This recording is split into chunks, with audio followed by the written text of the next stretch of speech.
Hello ಅಮ್ಮ, ಇದು ಯಾರ ಮನೆಗಮ್ಮ ನನ್ನೊಂದು ಗಂಡ ಕೊಟ್ಟಿದೀಯಾ? ಒಂದು ಹೊತ್ತಿಗೆ ಇವರೆಲ್ಲ 15 ದೋಸೆ ತಿಂದು ಮುಗಿಸ್ತಾರೆ. ಹ್ಞೂ, ಇವ್ರಿಗೆ ದೋಸೆ ಹಾಕಿ ಹಾಕಿನೇ ನನ್ನ ಕೈಯೆಲ್ಲ ನೋವಾಗಿ ಹೋಗೈತೆ. ಹ್ಞೂ, ಅದಿರಲಿ, ಇವರಿಗೆ ಅನ್ನ ಮುದ್ದೆ ಗಂಟ್ಲಲ್ಲೇ ಇಳಿಯಲ್ಲ ಅನ್ಸುತ್ತೆ. ಡಯಟು ಅಂತ ಒಬ್ರೊಬ್ರು 5 ಚಪಾತಿ ತಿಂತಾರೆ ಕಣಮ್ಮ. ನನಗಿಲ್ಲಿರೋಕ್ಕಾಗಲ್ಲ. ಇವ್ರಿಗೆ ಚಪಾತಿ ಅರ್ದು ನನ್ನ ಕೈಯೆಲ್ಲ ನೋವಾಗೈತೆ. ನಾನಿಲ್ಲಿರಲ್ಲ ಒಟ್ನಲ್ಲಿ. ದಿನಕ್ಕೊಂದು 10 ಸಲ ಟೀ ಕಾಫಿ ಕೇಳ್ತಾರೆ ಕಣಮ್ಮ, ನನ್ನ ಕೈನಲ್ಲಿ ಆಗಲ್ಲ. ಅಯ್ಯೋ ಅಮ್ಮ, ನಮ್ಮ ಅತ್ತೆ ಹೇಳಿದ್ರು ಇದು ನಿಮ್ಮನೆ ಅಲ್ಲ, ನಿನ್ನ ಗಂಡನ ಮನೆ, ಬೆಳಗ್ಗೆ ಬೇಗ ಎದ್ದು ಮನೆ ಕೆಲಸ ಎಲ್ಲ ಮಾಡು ಅಂತ. ಅದಕ್ಕೆ ನಾನು ನಮ್ಮ ಅತ್ತೆಗೆ ಹೇಳ್ದೆ, ಇದು ನಿಮ್ಮನೆನೂ ಅಲ್ಲ, ನಿಮ್ಮ ಗಂಡನ ಮನೆ, ನೀವು ಬೆಳಗ್ಗೆ ಬೇಗ ಎದ್ದು ನನಗೆ ಮನೆ ಕೆಲಸದಲ್ಲಿ ಹೆಲ್ಪ್ ಮಾಡಿ ಅಂತ. ಅದಕ್ಕೆ ಬಾಯಿಗೆ ಬಂದಂಗೆ ಬೈತಾರೆ ನನಗೆ. ನಾನೇ ನಮ್ಮ ತಪ್ಪು ಹೇಳ್ದೆ ಅಲ್ಲಿ? ನಾನಿಲ್ಲಿರಲ್ಲ, ಹೋಗು.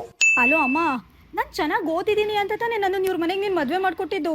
ನಾನಿಲ್ಲಿ ಸರಿಯಾಗಿ ಕಸ ಗುಡಿಸ್ಲಿಲ್ಲ ಅಂತ ನಮ್ಮತ್ತೆ ನಿನಗೊಂದು ನೆಟ್ಟು ಕಸನೇ ಗುಡ್ಸಕ್ಕೆ ಬರಲ್ಲ, ಇನ್ನೇನು ಓದಿದ್ಯಾ ನೀನು ಅಂತ ಕೇಳ್ತಾರೆ. ನಾನಿಲ್ಲಿ ಇರಲ್ಲ ಕಣಮ್ಮ.